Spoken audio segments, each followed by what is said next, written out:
You, bye.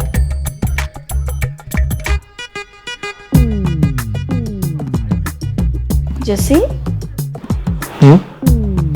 ఏంటి matter? ఏముంది, reels చూస్తున్నా. నేను అడిగింది ఈ మ్యాటర్ గురించి కాదు. మరి ఫోన్లో ఎవరు? ఫోన్లోనా? మా మమ్మీ ఒక గుడ్ న్యూస్ చెప్పింది. ఈ వయసులోనా? మా తమ్ముడికి పెళ్లి సంబంధం ఓకే అయింది.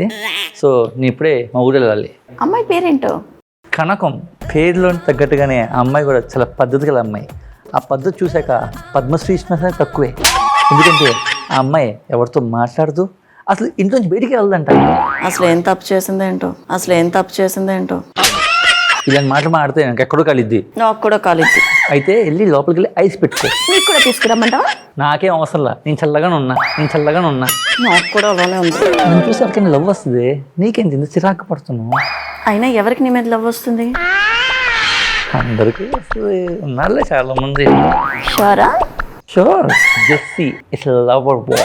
ఇంకొకే చెప్పారు జెస్సీ అంటే ఏంటో. ఇంకొకసారి చెప్పనా? ఏం చెప్తావు? ఏంటో రావోయి చందమామ మా వింత గాథ వినుమా కి స్వాగతం చెప్పరా నాకు? మీరు సన్యాసి.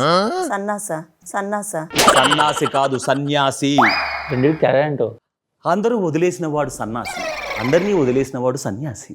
అబ్బా ఏం చెప్పారండి సన్యాసి. ఇంతకీ మీరు ఎందుకు వచ్చారు? నాకు జీవితం మీద విరక్తి పుట్టి సన్యాసం తీసుకుని హిమాలయాలకు వెళ్ళిపోవాలనుకున్నాను. కానీ నాకు కామెడీ అంటే పిచ్చి. ఒకసారి జెమినీ కామెడీకి వచ్చి మీతో మాట్లాడి ఇక్కడి నుంచి వెళ్ళిపోదాం అనుకున్నాను. అందుకే వచ్చాను. Very good decision. ఒక్క నిమిషం.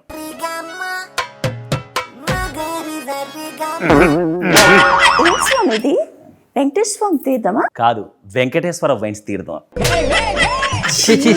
అంటే అప్పుడప్పుడు తీసుకోకపోతే నరాల్లో వణుకొచ్చి స్వరాల్లో బెనిపిస్తుంది, అందుకే.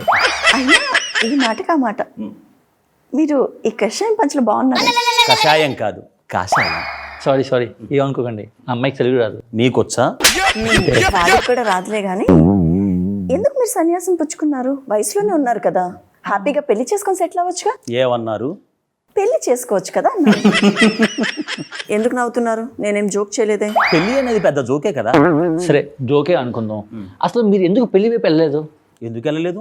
ఆ ప్రయత్నాలు కూడా జరిగాయి. అవునా? అవి కూడా జరిగాయా? Yes. అది చెప్పండి, నేను కూడా వింటాను. చెప్తాను. నా జీవితంలో జరిగిన ప్రతి సీను క్లైమాక్స్ లో ఉంటుంది, సస్పెన్స్ ఉంటుంది. అందుకే మీరు సన్యాసి అయ్యారు. ఏ ధోనిలా భలే క్యాచ్ చేసి చెప్తా, మొత్తం క్లియర్గా చెప్తా. సరిగ్గా 2 సంవత్సరాల కిందట నేను తెల్ల చొక్కా తొడుక్కొని గలలుంగి కట్టుకొని చేతికి వాచి పెట్టుకుని నాటకానికి వెళ్ళేవాడిని. అక్కడికి ఎందుకు వెళ్ళేవారు? నేను నాటకాల్లో పద్యాలు పాడేవాడిని. అవునా? ఓహో. అయితే మా ప్రేక్షకుల కోసం ఒక పద్యం. మీరు మరీ ఇబ్బంది పెట్టేస్తున్నారు. ఈ చోటనే సకవీంద్రుడి కమ్మని కళ్ళము అంతరించే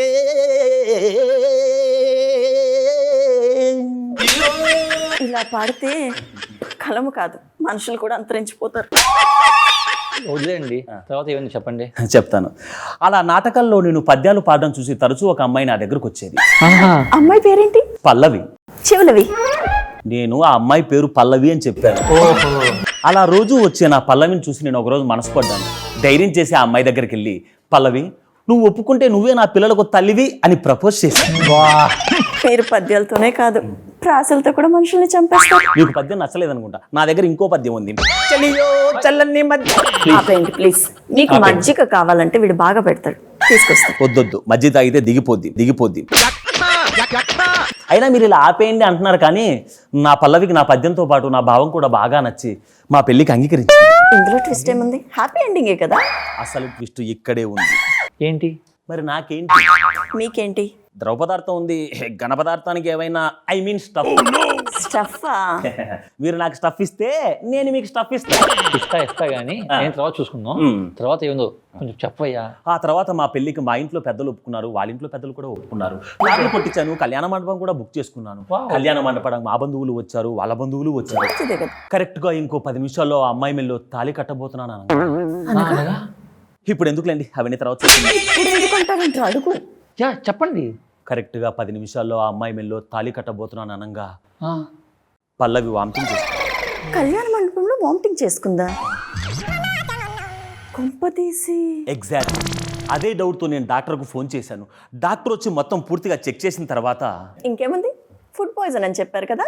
ఎస్ ఎగ్జాక్ట్లీ అదే చెప్పి కానీ ఇక్కడ ఇంకో అసలు ట్విస్ట్ ఉంది. ట్విస్ట్? ఎస్ డాక్టర్ దాన్ని చెక్ చేసిన తర్వాత ఇక మీద బుజ్జికి ఏ ప్రాబ్లం లేదు అని చెప్పారు. మంచిదే కదా. పల్లవి ముద్దు పేరు బుజ్జి అని డాక్టర్కి ఎలా తెలిసింది కదా? పాయింటే.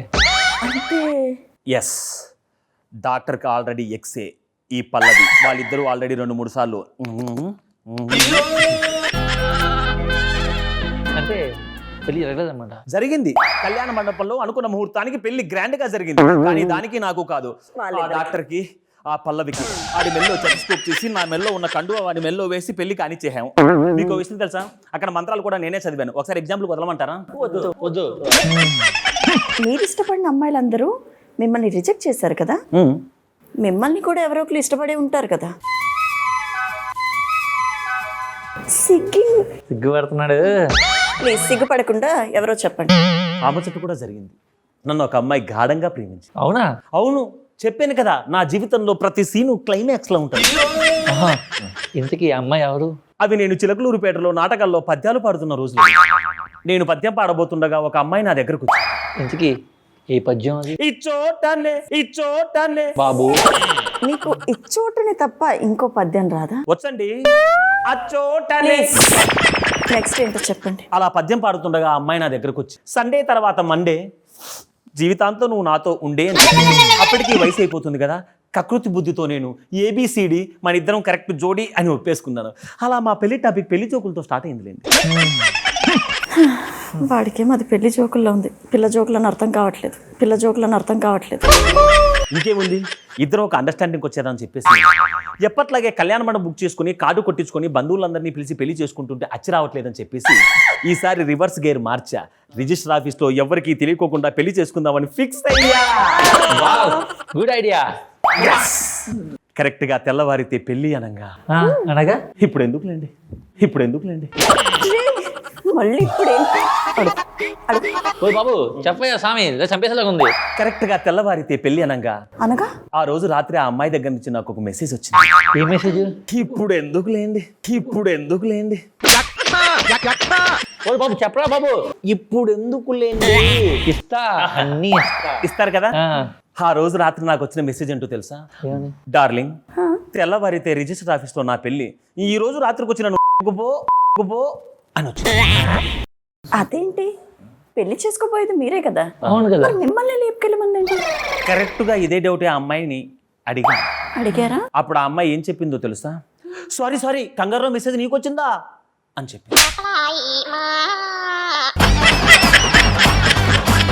ఇదిగో ఇలా మీతో పాటు సమాజం మొత్తం నవ్వుతుందనే సన్యాసం తీసుకొని హిమాలయాలకు అనుకున్నాను.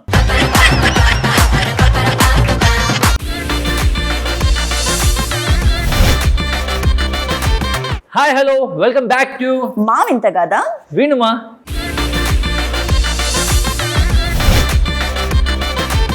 సరే, లవ్ మ్యారేజ్ ఫెయిల్ అయింది, అరేంజ్ మ్యారేజ్ ట్రై చేయొచ్చు కదా. ఆ ప్రయత్నాలు కూడా జరిగాయి. ఆ స్టోరీ ఏంటో మరి నాకేంటి అర్థమైందా? కానీ మొత్తం అయిపోయాక ఇస్తా, నీకు ఎంత కావాలో అంత ఇస్తా. కానీ ఆ అమ్మాయి మీద పొట్టు. సరే, మా వాళ్ళందరూ కలిసి నాకు మంచి అమ్మాయి. ముందు ఆ స్టోరీ ఏంటో చెప్పండి. ఆ అమ్మాయి మంచిదో కాదో నేను చెప్తాను. ఈ చోట మహాప్రభు ప్లీజ్, తర్వాత ఏముందో చెప్పు. ఓకే. మా వాళ్ళు కష్టపడి చూసిన అమ్మాయిని చూడడానికి నేను మా వాళ్ళు ఆ ఇంటికి వెళ్ళాము. వెళ్ళాక ఆ అమ్మాయి నాకు తొలి చూపులోనే నచ్చినది. తర్వాత ఏమైంది?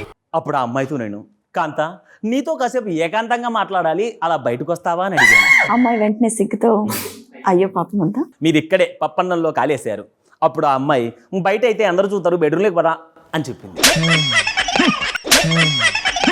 అమ్మాయి అచ్చం మా జెస్సీలో వేగంగా ఉంది. నీలో అంత వేగం ఉందా? వచ్చే నోరు మూసుకో, నువ్వు చెప్పుకో. అలా మీ ఇద్దరం గదిలోకి వెళ్ళాక అప్పుడు ఆ అమ్మాయి, చూడండి ఆల్రెడీ నాకు బాయ్ ఫ్రెండ్ ఉన్నాడు, వాడికి కూడా తెలియకుండా నాకు 2 పెళ్లి చూపులు కుదిరాయి. ఇవాళ మీరు వచ్చాడు, రేపు ఇంకొకటి వస్తాడు అని చెప్పింది. వాడికన్నా మీలో ఎవరు బెటర్గా ఉన్నా నేను మిమ్మల్ని లేదంటే నేను వాడినే చేసుకుంటానని క్లారిటీ.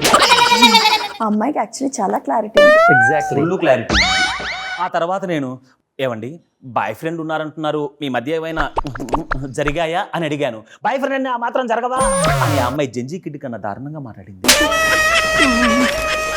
అయితే ఆ 2 రోజులు వెళ్ళిన అబ్బాయి అమ్మాయికి నచ్చుంటే ఇప్పుడు పెళ్ళి అయిపోయి ఉంటుందా?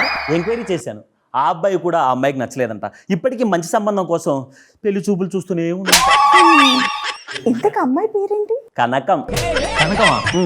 జెస్సీ, కనకం అంట. చిచి, ఇది ఆ కనకం కాదు, ఇది వేరే కనకం కదా. ఇంతకీ ఏ కనకం? మా కనకం కొంచెం పద్ధతిగా ఉంటుంది, ఇంటి చాటే ఉంటుంది, ఎవరితో మాట్లాడదు. పద్మశ్రీ కూడా ఇవ్వచ్చు. ఎగ్జాక్ట్లీ, రాజమండ్రి అమ్మాయిది. వెనకాల బస్ స్టాండ్ బ్యాక్ సైడ్ ఇల్లు ఉంటుంది అదే. జెస్సీ, మీ తమ్ముడికి మంచి సంబంధం వచ్చినట్టుందిగా.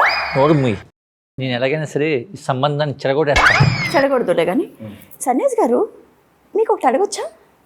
ఇది తప్ప ఇంకేమైనా అడగండి. అది నా బ్రాండ్ కాదులే, అది నా బ్రాండ్ కాదులే. సరే, ఇప్పటి వరకు నా లవ్ స్టోరీని చెప్పి మిమ్మల్ని అందరినీ బాగా ఎమోషన్ చేసినట్టున్నాను, క్షమించండి. నాకు హిమాలయాలకు వెళ్ళే బస్ టైం అయింది, బస్సా? వెళ్తాను. అన్నట్టు మీరు బాగా నచ్చారు కాబట్టి జీవితంలో ఒక విషయం గుర్తుపెట్టుకోండి, ఒక సన్యాసిగా చెప్తాను. చెప్పండి. ఈ చోట సన్నాసి గారు, ఎల్లవయ్య బాబు, వెళ్ళండి.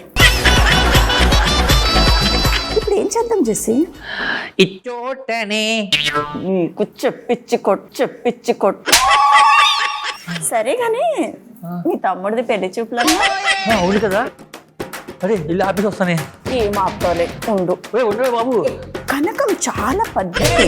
అవునే, పద్మశ్రీ ఇస్తావు కదా. గంటలో వచ్చేస్తానే. వద్దు.